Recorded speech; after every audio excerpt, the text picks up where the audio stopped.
पलमुआ घालबा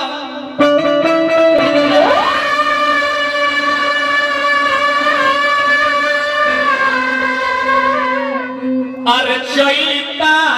गवती अरे रहिते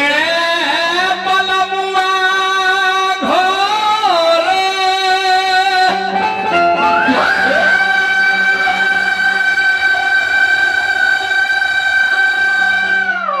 आर चैता गवती से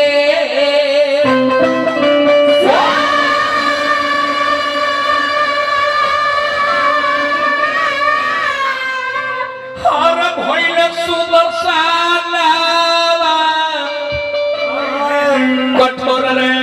चलिता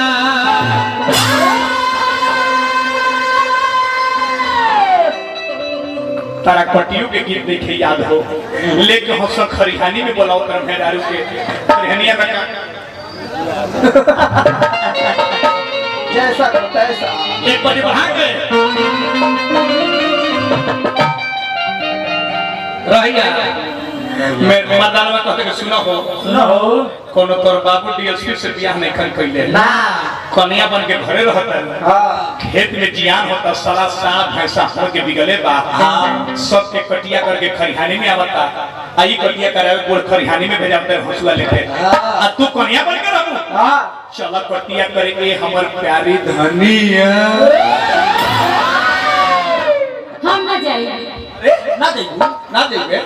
अब सब जियान हो जाए नथुनी तो कैसे की जाए सब ना देबे काहे ना देबे हाय दोनों सुतीला सर रख दे छोड़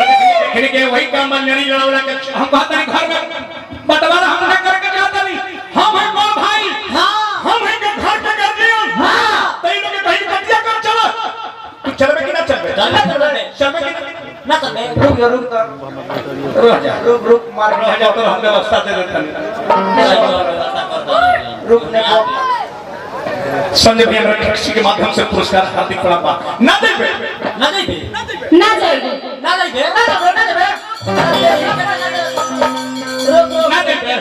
ना देबे ठीक है क्या करबे घर बना के तेरी मां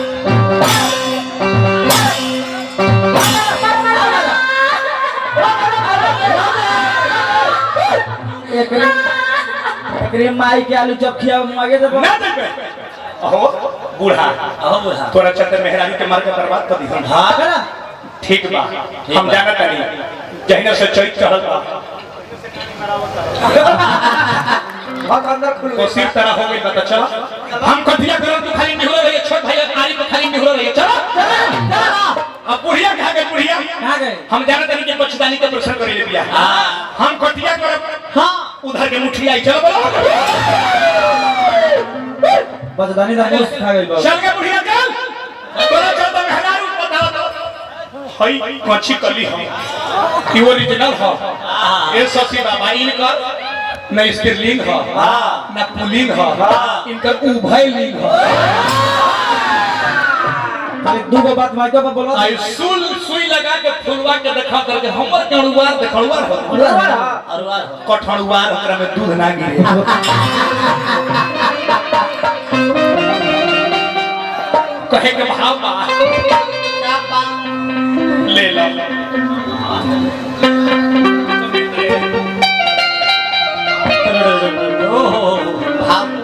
हम चलत नहीं तू तनी लइका छोड़ा के कहती कि गाय दूध दी लहना डाल दी हम चलत नहीं तीन कोनिवा पे परिया में काट के गिरले रहे आ तू तनी है ससुआ ले ली है तेरा चैत के वर्णन करे के चाहे महीना के वर्णन करबन हां तो चैतवा में रस फेंकेला ये और बार टाइम बोल से रस ना फेंके तनी ससुआ ले ली है तनी अचार ले ली है हां तनी मनी आम के टिकोरा के चटनी ले ली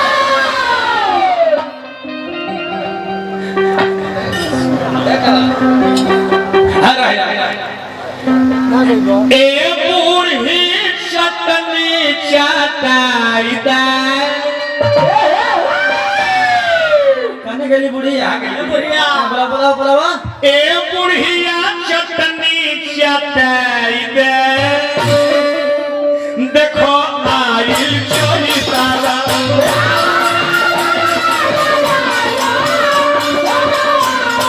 ए बुढ़िया चटनी चटाई दे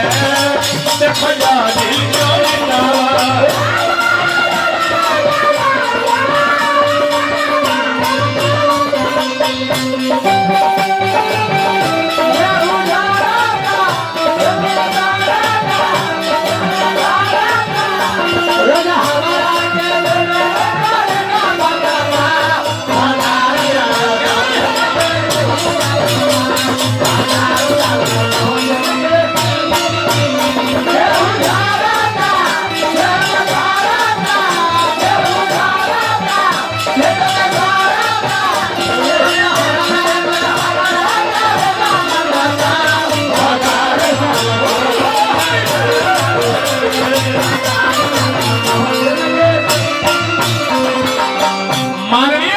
शशि बाबा के उससे आशीर्वाद 1000 रुपए के हार्दिक नमस्कार बस शशि बाबा के बक्सा श्रेष्ठ यादव जी के उससे पुरस्कार पर हार्दिक प्रणाम आजीवन पद प्रतिष्ठा रही कामना कर हे भगवान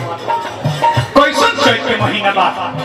चैतवा के वर्णन कर बुढ़ा तोरा चैत उठाव हम उठावत अंतन तुम चैतवा कइले बड़ा कैसे उठेला कैसे गवाला चला बड़ा लोग के आंख में धूरा धकला हो सच्चाई छुप नहीं सकती बनावट के उसूलों से और खुशबू आ नहीं सकती कभी कागज के फूलों से। सुन लीजिए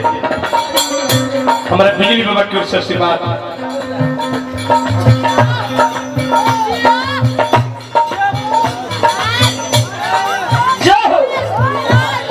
संडे हमारे लाला जी की ओर से पुरस्कार बा हार्दिक प्रणाम बा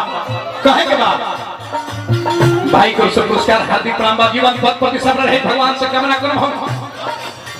हर सांझ के कर में भोर मजारा सांझ के कर में भोर मजारा असोतने का दिल करता है शाना खेसारी मसूरी सरसों